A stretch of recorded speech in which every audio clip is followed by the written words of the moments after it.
안녕하세요. 스포츠 분석 천교수입니다. 저희 채널을 방문해 주셔서 감사합니다. 이번 회차 천교수 가족방 적중 내역입니다. 적중하신 분들 모두 축하드리며 오늘의 경기 분석도 재밌게 시청하시고 유익한 정보 얻어가시기 바랍니다. 천교수 가족방 입장은 영상 하단 고정 댓글을 통해 입장 가능합니다. 그럼 오늘의 경기 분석 시작하겠습니다. 4월 6일 해외 축구 8경기 분석 시작하겠습니다. 첫 번째로 브렌트포드 대 첼시 경기 알아보겠습니다. 먼저 브렌트포드는 현재 리그 11위로 중위권을 유지하고 있다. 위사와 은베모가 측면에서 활발하게 움직이며 빠른 역습 전개가 주된 전술이다. 야르몰류크의 중거리 슈팅도 위협적이지만 전체적으로 공격 마무리 단계에서 결정력 부족이 반복되고 있다. 파비우의 부상은 미드필드의 탈압박 능력과 전진 패스 연결에 영향을 주고 있으며 상대 강한 압박에 약한 모습을 보인다. 수비 라인은 포백 기준으로 안정적인 간격을 유지하지만 세컨드볼 처리에서 느린 대응이 종종 드러난다. 이어서 첼시는 리그 6위로 상위권 경쟁을 이어가고 있으며 전방 조합의 유기적인 전개가 경기 흐름을 주도하고 있다. 무드리크가 징계로 결장하지만 산초와 네투의 좌우 전환 플레이와 엔소의 탈압박 패스는 안정적인 편이다. 포파나와 켈리만의 부상은 있지만 중앙 수비 라인과 중원의 뎁스가 유지되기 때문에 전력 손실은 제한적이다. 전체적으로 점유율을 바탕으로 경기 주도권을 가져가는 방식이며 수비 전환 속도도 상당히 빠른 편이다. 특히 세트피스 수비가 안정적이며 공간 커버 능력이 향상되면서 경기당 실점률도 낮게 유지되고 있다. 브렌트포드는 전술적으로 역습에 의존하지만 측면 수비와 중원 압박 대응에서 취약한 구조다. 첼시는 네토와 산초의 빠른 전환 플레이와 중원 장악 능력을 바탕으로 안정적인 운영이 가능하다. 전체적인 경기 흐름과 전술 밸런스를 보면 첼시의 승리 가능성이 높다. 이번 경기 첼시 승을 추천합니다. 핸디 언어버 및 최종 조합은 고정 댓글 링크를 통해 가족방에서 확인해주세요. 두 번째로 풀럼 대 리버풀 경기 알아보겠습니다. 먼저 풀럼은 현재 리그 9위로 안정적인 중위권을 유지하고 있으며 히메네스의 제공권과 아다마 트라오레의 돌파를 활용한 역습에 능한 팀이다. 하지만 넬슨과 윌슨이 부상으로 이탈하면서 이선 전개에서의 옵션이 줄어들었고 측면 수비 커버도 제한적으로 이루어지고 있다. 스미스 로우가 볼을 잡아 전방으로 전개하는 능력은 좋지만 강한 압박을 받을 때는 안정성을 잃는 경향이 있다. 전체적인 전개는 빠르지만 압박이 강한 팀을 상대로는 미드필드 탈압박과 빌드업이 원활하지 않다. 이어서 리버풀은 현재 리그 1위를 기록 중이며 살라와 조타를 중심으로 한 강력한 측면 공격이 살아있다. 알렉산더 아놀드와 고메즈가 이탈했지만 로버트슨과 반다이크를 중심으로 후방 라인의 안정감은 여전하다.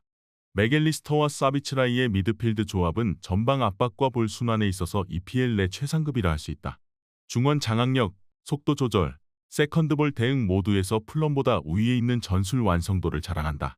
풀럼은 아다마의 속도와 히메네스의 제공권 외에는 뚜렷한 득점 루트가 부족하며 중원 전개에서 압박에 취약하다. 리버풀은 측면 침투와 미드필드 전술 완성도 모두에서 우위를 보이며 높은 점유율을 기반으로 경기를 지배할 가능성이 높다. 전체적으로 리버풀 중심의 다득점 흐름 속 승리 가능성이 높게 점쳐진다. 이번 경기 리버풀 승을 추천합니다. 핸디 언어버 및 최종 조합은 고정 댓글 링크를 통해 가족방에서 확인해주세요. 세 번째로 토트넘 대 사우스햄튼 경기 알아보겠습니다. 먼저 토트넘은 현재 리그 14위로 기대에 못 미치는 성적을 기록하고 있다. 공격진은 손흥민과 솔랑케가 이끄는 강한 전방 압박과 빠른 역습이 살아있으나 전체적인 전술 밸런스는 불안정한 편이다. 드라구신의 부상 이탈로 인해 수비 조합이 흔들릴 수 있으며 라인 간격이 벌어지면 상대의 역습에 쉽게 노출될 수 있다. 벤탄쿠르와 손흥민이 중심이 되는 전술은 여전히 위협적이지만 중원볼 운반 능력과 빌드업에서 다소 무게감이 부족하다. 홈 경기라는 점에서 전방 압박과 골 결정력 면에서는 분명 우위를 점할 수 있다. 이어서 사우스햄튼은 현재 리그 최하위인 20위로 강등권 탈출이 매우 절박한 상황이다. 오누아추와 술레마나의 빠른 침투를 중심으로 역습 전개를 노리고 있으며 마테우스의 중원 조율이 전술의 핵심이다. 하지만 수비 C3백이 흔들리는 장면이 자주 나오고 있고 스몰본의 부상으로 인해 미드필드 전방 압박이 느슨해졌다. 라인을 내려 실리를 추구하더라도 현재 수비 조직력과 전개 속도를 감안하면 토트넘의 공격을 막아내기 쉽지 않다. 최근 원정 경기에서는 후반 체력 저하와 조직력 붕괴가 반복되고 있다. 토트넘은 수비 조직에서 다소 흔들리는 모습을 보이지만 손흥민과 솔랑케를 중심으로 한 공격 완성도는 여전히 높다. 사우스햄튼은 수비 전환과 체력 유지 측면에서 많은 문제를 드러내고 있으며 후반 실점 확률도 높은 팀이다. 결국 전체적인 경기 흐름은 토트넘의 주도 속 다득점 양상으로 이어질 가능성이 높다. 이번 경기 토트넘 승을 추천합니다. 핸디 언어버 및 최종 조합은 고정 댓글 링크를 통해 가족방에서 확인해주세요. 경기 분석 잘 보고 오셨나요? 다음 경기 분석 보시기 전에 천교수 가족방 입장하시는 법 안내해드리도록 하겠습니다. 첫 번째로 영상 하단 댓글을 클릭해주세요. 두 번째로 링크를 클릭하신 후 세 번째로 채팅 참여하기 클릭하셔서 문의 주시고 답장 기다려주시면 됩니다. 남은 영상 유익한 정보 얻어가시길 바라며 이어서 다음 경기 분석 시작하겠습니다. 네 번째로 맨체스터 유나이티드 대 맨체스터 시티 경기 알아보겠습니다. 먼저 맨유는 현재 리그 13위로 과거 위상에 비해 크게 떨어진 성적을 보이고 있다. 공격에서는 손흥민과 솔랑케가 다양한 움직임을 보여주고 있지만 중원 조율과 후방 빌드업 안정감이 부족하다. 마르티네스, 헤븐, 히턴, 에반스, 마이누, 디알로 등 다수의 수비 및 중원 자원이 부상으로 이탈하면서 스쿼드 운용이 제한적인 상태다. 전체적으로 조직적인 압박이나 전술적인 짜임새보다 개인 기량에 의존하는 경향이 강하며 수비 시에는 라인 간격 붕괴가 자주 나타난다. 이어서 맨시티는 현재 4위로 리그 상위권을 유지하고 있으며 부상자가 존재함에도 불구하고 전술적인 일관성을 유지하고 있다. 홀란드, 아케, 스톤스, 아칸지, 로드리가 모두 부상으로 이탈했지만 백업 자원과 중원 조합의 유연함으로 인해 경기력에는 큰 흔들림이 없다. 특히 마테우스와 술레마나는 하프 스페이스에서의 창의적인 움직임과 빠른 전환 플레이를 통해 공격 전개에서 활로를 만들어내고 있다. 펩 가르디올라 감독은 강한 압박과 짧은 패스를 중심으로 경기를 지배하고 있으며 특히 중원 장악력에서 리그 최상급을 유지하고 있다. 맨유는 부상 이탈자가 많고 전술적 유연성이 부족해 맨시티의 전방 압박을 효과적으로 막아내기 어렵다. 맨시티는 부상에도 불구하고 경기 주도권을 쥘 수 있는 기본기가 잘 갖춰진 팀으로 중원 장악과 전개 효율이 매우 뛰어나다. 현재의 맨더비는 이름값만 남았을 뿐 경기 내용은 맨시티가 장악할 가능성이 높다. 이번 경기 맨체스터 시티 승을 추천합니다. 핸디 언어버 및 최종 조합은 고정 댓글 링크를 통해 가족방에서 확인해주세요. 다섯 번째로 세비야 대 아틀레티코 마드리드 경기 알아보겠습니다. 먼저 세비야는 리그 11위로 중위권에 위치하고 있으며 최근 흐름이 다소 들쭉날쭉한 모습이다. 센터백 바데가 이번 경기 징계로 결장하게 되어 수비 조직력이 약화될 가능성이 크다. 탄기 니앙주도 부상 이탈 중이라 중앙 수비 라인 조합이 급조될 수밖에 없다. 공격진은 이상 로메로와 루케바키오를 중심으로 역습 전개가 빠르며 세트피스 상황에서 강점을 보이기도 한다. 하지만 안정적인 점유율 유지보다는 공간 활용 중심의 경기 운영을 선호하는 편이다. 이어서 아틀레티코 마드리드는 3위로 리그 상위권을 유지하고 있으며 안정적인 수비 조직력과 빠른 역습이 특징인 팀이다. 하지만 수비의 중심인 히미네스가 징계로 결장하게 되면서 중앙 라인에서의 공중볼 장악력에 공백이 생긴다. 그리즈만과 쉐를로트를 활용한 투톱 전개는 여전히 날카롭지만 최근 전개 속도는 이전만큼 폭발적이지 않다. 공격 시 이선의 활동량과 유기적인 롤체인지가 전개의 핵심이지만 수비 시 포백 라인의 간격 유지가 흔들리는 장면도 자주 발생하고 있다. 양팀 모두 핵심 수비수 이탈로 조직력 저하가 우려되지만 공격의 효율성도 높지 않다. 경기 흐름상 중원에서의 소모전이 길어질 가능성이 높으며 접전 양상보다는 소강 상태가 반복될 수 있다. 이번 경기 무승부를 추천합니다. 핸디 언어버 및 최종 조합은 고정 댓글 링크를 통해 가족방에서 확인해주세요. 여섯 번째로 아탈란타 대 라치오 경기 알아보겠습니다. 먼저 아탈란타는 3-4-1-2 전형을 바탕으로 전방에서 강한 압박과 수적 우위를 활용해 경기를 주도하고 있다.